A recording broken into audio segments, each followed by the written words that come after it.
My husband threw me out after believing his daughter's lies. 3 weeks later, he came back asking if I had reflected. Instead of answering, I handed him divorce papers. The moment his daughter saw them, she completely lost control. I'm Alina, and let me tell you how my world shattered, how the pieces cut deep, and how I stitched them back into something sharper, stronger, something that gleamed with purpose.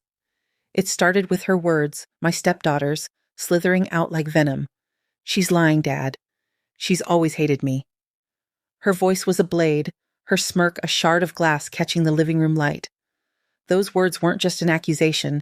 They were a guillotine, and my husband, my Tom, the man I'd built a life with, stood there, his eyes cold, already convicting me. No questions, no doubt in his gaze, just her fake tears glistening like polished lies.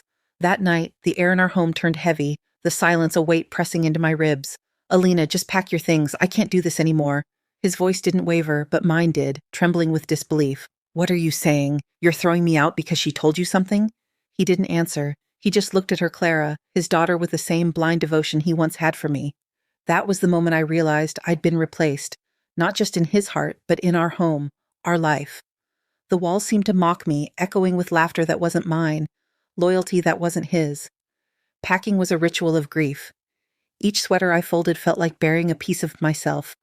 Each pair of shoes tucked into the suitcase, a betrayal stitched into leather. The door slammed behind me and the night air hit like a slap, cold and sharp. I stood there, suitcase in hand, the life I'd built crumbling at my feet, Clara's triumphant smirk lingering in the window's shadow. My breath fogged in the chill, my fingers numb around the handle, but something inside me sparked a quiet, dangerous ember. Betrayal doesn't just break you, it sharpens you, and theirs was a debt the world would balance. 3 weeks later, when Tom came crawling back, guilt painted across his face, asking if I'd reflected, if I was ready to apologize, I didn't just walk away. I made sure they both felt the weight of what they'd done. This wasn't the end, it was the beginning. That first week, I crashed in a friend's spare room, the ceiling a blank canvas for my spiraling thoughts. Every night, I traced the cracks in the plaster, wondering how years of love could collapse in a single breath. The silence was suffocating, pressing into my chest like a stone. I checked my phone, hoping for a text from him, a flicker of truth breaking through. But it was always her Clara's social media posts, little daggers meant for me. Some women never learn their place, she'd caption, her words dripping with smug victory. They wanted me broken, and for a moment, I was. My reflection in the dark window looked like a stranger hollow eyes, lips pressed tight against sobs. But pain has a way of forging you. The more I replayed that night, the too bright living room, his cold dismissal, her crocodile tears, the clearer it became. It wasn't just her lie that gutted me. It was his choice to believe it, his silence that sliced deeper than her words. By the second week, something shifted. The tears dried up, the anger cooled into something colder, sharper. I wasn't the woman who'd begged for his love that night. She died when he shut the door. I pulled out a box I'd kept hidden for years, financial papers, property records, proof of every sacrifice I'd poured into our life. Tom thought he could erase me, leave me with nothing but shame. He underestimated the quiet woman he discarded. I spent hours sifting through those documents, the rustle of paper a rhythm to my resolve. Each page was a brick in the empire we'd built, and my name was etched into half of it. The house, the investments, the business he thought was his, alone I'd been there from the start, pouring my savings into his napkin-scribbled dreams, balancing books while he chased deals. I wasn't just his wife. I was his silent partner, and silence was about to speak. The third week brought a strange peace. I woke early, the dawn light soft, through the window, and cooked simple meals, the sizzle of eggs grounding me. I wrote in a journal, words spilling like blood, each sentence steadying me. When Tom showed up at my friend's door, his voice soft, almost pleading, Alina, I think we both need to reflect. Maybe it's time you apologize and come home. I didn't flinch. His audacity was almost laughable. I handed him an envelope, my hand steady, my smile calm and deliberate. Actually, I did reflect. He opened it, and the word divorce stared back at him, bold and unyielding. His hands shook, his laugh nervous, like a man realizing the ground was crumbling beneath him. This is ridiculous, Alina. You're upset. We don't need to go this far. I leaned against the doorframe, arms folded, the night air cool against my skin. You believed her lies without asking me once. You threw me out like trash. And now you expect me to apologize? His voice rose, desperate. She's my daughter. What was I supposed to do? Ignore her? Those words cut, but they clarified everything. Clara had always been first, and I was never his equal, just a placeholder until she tightened her grip. I stepped closer, my voice low, steady. You were supposed to be my husband. You were supposed to know me better than anyone. But you chose her story over my truth. For the first time, I saw fear in his eyes, not of losing me, but of losing the life I'd built with him. The stability, the security, the woman who'd held everything together. Alina, don't do this. Let's talk. But I was done talking. My silence was louder than his pleas. Then she appeared Clara, arms crossed, eyes venomous. Good. Finally, she's leaving for good. Dad let her go. She was always jealous of me. Her words didn't sting anymore. They fueled me. I saw the cracks forming in their bond, her smugness unsettling him. I almost pitied him. You'll regret this, I whispered, then closed the door. Their voices lingered in the hallway, his muffled scolding, her sharp retorts, like a song of their unraveling.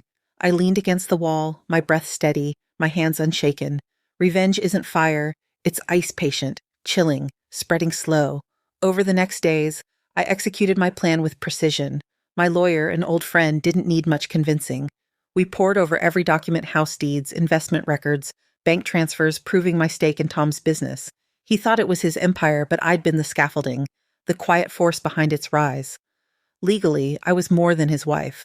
I was his partner, and I was done being silent.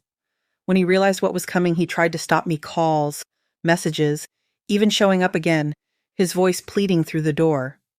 I didn't answer. Each unanswered ring was a reminder. He'd lost the right to my voice. Clara, meanwhile, couldn't resist twisting the knife online, calling me bitter, desperate, pathetic. Her posts only betrayed her insecurity, and I smiled in the quiet of the night, knowing the real war was yet to come. The court summons hit like a storm. My lawyer delivered it clean and sharp division of assets, proof of my financial stake, a claim on what was mine. I imagined Tom's face, his smug certainty cracking as he read it. He thought divorce would be simple, toss me out, watch me crawl, then dangle forgiveness when I was desperate. But I wasn't crawling, I was climbing, and he was sinking. Outside the courthouse, he waited, torn between anger and desperation. Alina, please, you don't have to do this. Think about everything we built. I met his eyes unflinching. Exactly. We built it. Not you, not her, and now I'm taking what I earned. Clara was there, glaring, spitting venom. You're just greedy. You never loved him. You only cared about money. I almost laughed. Funny. I'm not the one who lied to ruin a marriage. She lunged, but Tom held her back, his voice frantic. Stop. You're making it worse. Worse? Oh, it was about to get much worse. My lawyer was relentless. Bank accounts frozen, assets tied up, property under review. For the first time, Tom wasn't in control, and Clara's screeching only deepened his powerlessness. The sweetest part wasn't the legal win, it was watching their bond unravel. He blamed her for lying, she blamed him for being weak. Their alliance, once my exile, was now their prison. In court, Tom's mask slipped further with each session. The man who'd told me to pack my things now sat slouched, sweating under questions he couldn't answer. My lawyer shredded his claims, presenting emails, receipts, contracts my name beside his, undeniable. Clara sat in the back, her glare burning, but the longer she stared, the more her bitterness showed. Whispers in the gallery wondered why she looked so hateful, so restless, while I sat poised, unshaken. The turning point came during cross-examination. My lawyer's voice was calm, cutting. Did you or did you not remove your wife from the marital home without discussion or proof of wrongdoing? Tom stammered, his eyes flicking to Clara, but she couldn't save him. He was alone, choking on his choices. I didn't gloat. My silence screamed louder than words. Later, in the parking lot, Clara followed me, her voice dripping venom. You think you've won? You're pathetic. My dad will never forgive you. I turned, meeting her eyes. He doesn't have to forgive me, but one day he'll realize who destroyed his marriage. And it wasn't me. Her face faltered, a crack in her armor. I slid into my car, the leather cool against my skin, the city lights blurring like stars. For the first time in weeks, I felt peace. Their bond crumbled faster than I expected. Mutual friends whispered of their fights, Tom questioning Claire's every word, her late-night excuses. One night, he snapped, "You ruined everything," loud enough for neighbors to hear. She screamed back, blaming me, blaming him. Their war was public now, and I stayed silent, letting them destroy each other. The second hearing sealed it. The judge ruled in my favor half the assets, my contributions to the business recognized. Tom's face turned gray. Clara stormed out, the door rattling behind her. That night, he texted, "Alina, please, we can fix this. Let's talk without lawyers." I stared at the screen, once desperate for those words. Now, they were hollow. I didn't reply. My final act was quiet but devastating. I transferred my business share into a trust for scholarships women abandoned, silenced, like I'd been. Every dollar became a weapon of memory, my pain their freedom. Tom's rage was volcanic when he found out, blaming Clara, who screamed it was his fault for marrying me. Their alliance was ash. I stood on my new apartment's balcony, the night air cool, my heart untouchable. The last hearing was their funeral. Tom's pride, his control, buried. The judge's ruling gave me my share and my freedom. Clara's anger looked like fear now. "You destroyed him," she hissed outside. I tilted my head. "No, he destroyed himself. You just helped." Weeks later, he sold the house to cover legal fees, his business faltering without me. Clara moved out, leaving him alone, bitter, broken. I didn't watch from bitterness, but from strength. Revenge isn't screaming louder. It's living so fully their betrayal becomes a shadow in your light. As I signed the final papers, the clerk smiled. "It's finalized." I traced the ink, closed the folder, and whispered, "Good."